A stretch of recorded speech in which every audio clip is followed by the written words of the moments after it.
S'il vous plaît, quand nous venons sur ce plateau, nous sommes sérieux. Et quand je dis les choses, je les dis de manière très sérieuse. Et je n'ai pas pour habitude d'interrompre les gens parce que j'estime que les gens doivent dire ce qu'ils ont à dire, même si je ne trouve pas ça pertinent du tout, mais au moins je respecte leur temps de parole, je souhaiterais que ce soit pareil. Vous avez cité tout à l'heure les sources de l'INS. Non pas que je ne crois pas en l'efficience ou à la compétence de ceux qui animent cet organe, mais je crois qu'en statistique, il faut savoir au moins de quoi on parle. En statistique, on part quand même, on calcule quoi? On calcule les moyennes et les écarts types. Voilà ce sur quoi on travaille. Et puis, il faut avoir des données fixes assez fiables, assez perspicaces. Or, vous êtes dans un domaine où l'outil statistique a perdu de sa fiabilité. Pourquoi? Parce que la donnée principale qui doit alimenter le reste des données a perdu de sa fiabilité depuis. Quel est le taux démographique au Cameroun? Ça, c'est la première question. Donc, lorsque vous donnez votre taux de 14%, ça procède de quoi? Primo, est-ce que vous pouvez me donner le fichier, n'est-ce pas, de formation des différentes institutions de formation, que ce soit privées ou publiques, et des grandes écoles de formation? Qui les tient?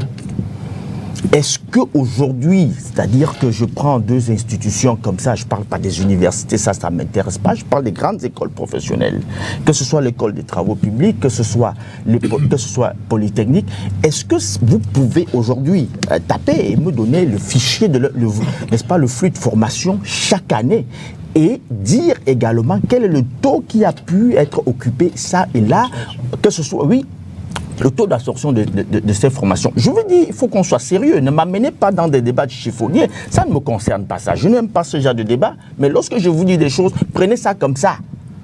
Prenez ça comme ça parce que je sais de quoi je parle. Et si vous voulez qu'on creuse plus en profondeur, on peut étaler des choses beaucoup plus nocives, beaucoup plus nauséeuses ici. Ce que je n'aime pas faire. Donc ne m'amenez pas dans l'INS. L'INS, oui, sur la base des données qu'ils ont, qu'ils peuvent collecter, et j'avoue qu'en l'état actuel, vous ne pouvez pas en vouloir à l'INS parce que on n'a rien fait pour pouvoir efficientiser leur outil statistique. Ils se contentent de ce qu'ils ont. Et donc, ne venez pas me brandir des données comme ça.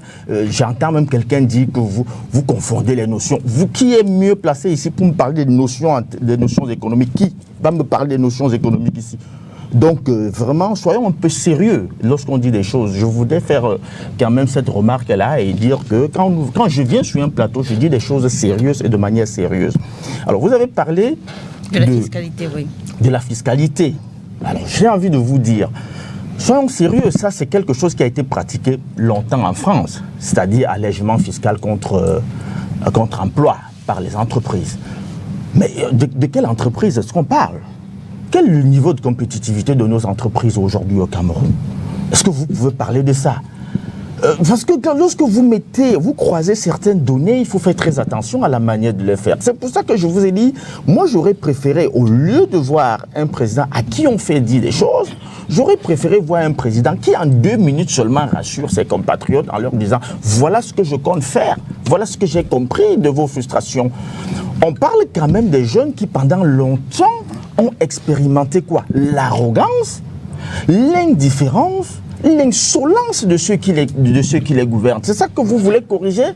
Lorsque vous voyez, n'est-ce pas, ces jeunes-là, qui dans la déshérence absolue, dans la perdition totale, pour certains qui ont reçu de bonnes formations, mais qui sont fatigués de toquer à des portes sans que jamais quand je parle de porte pour en quête d'emploi, sans que jamais on leur réponde par l'affirmative, et qui, fatigués, sont obligés de se convertir dans tout ce que vous appelez emploi, sous-emploi. Il appelait ça sous-emploi.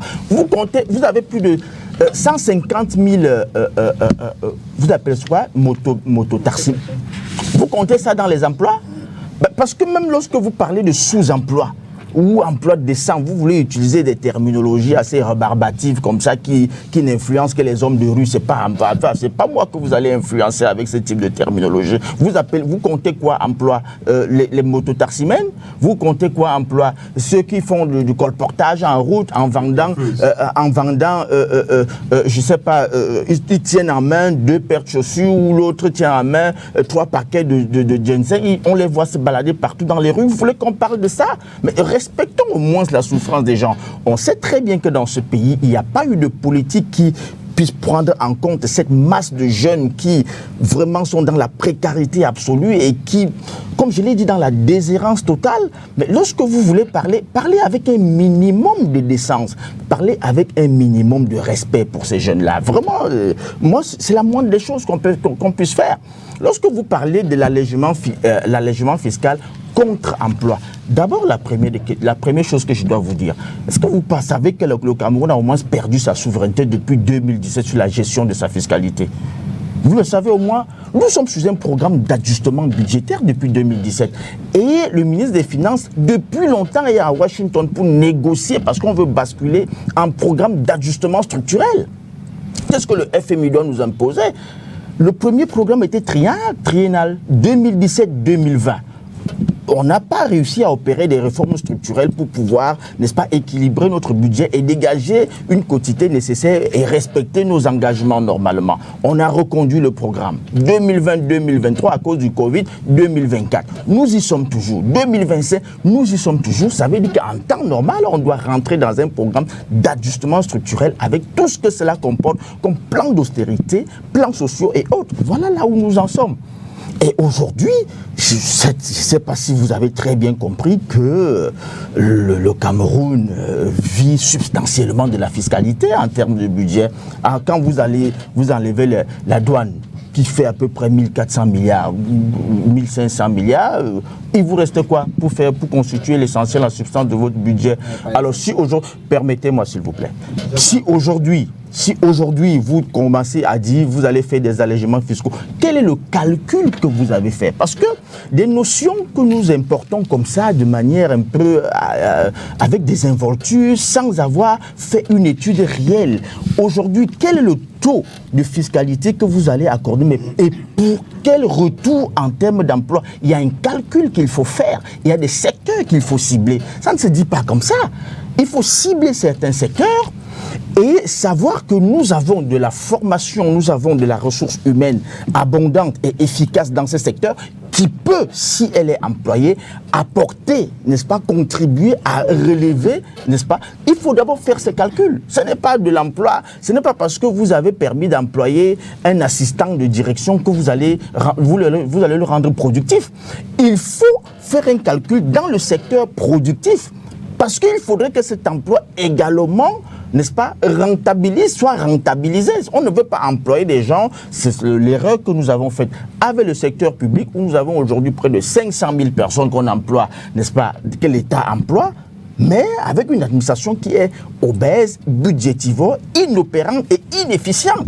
Vous voulez renvoyer ça dans le secteur privé? En tout cas, les gens du secteur privé n'en prendront pas, ils n'en voudront pas.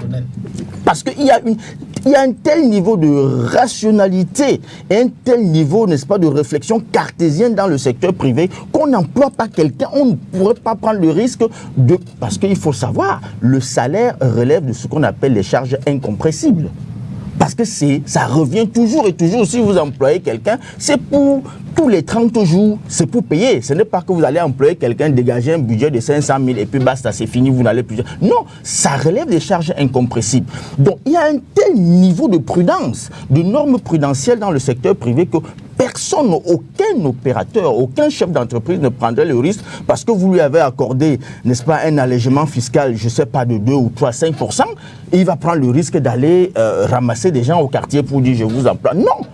Donc, c'est pour ça que je dis, on est dans l'approximation, on est dans le vaudou, on est dans le bricole. Rien, aucun calcul n'est fait à la base, rien n'est fait, et c'est pour ça qu'on peut faire dire au chef de l'État tout et n'importe quoi. Nous sommes ici, je ne sais pas trop quand, le 10 novembre, retrouvons-nous le 10 novembre 2032, vous allez me dire, vous allez faire les statistiques et me dire le nombre d'emplois que vous avez réussi à sécuriser avec un tel truc. Ce sera exactement égal à l'ordre de 1, c'est-à-dire nul, 0. Très bien.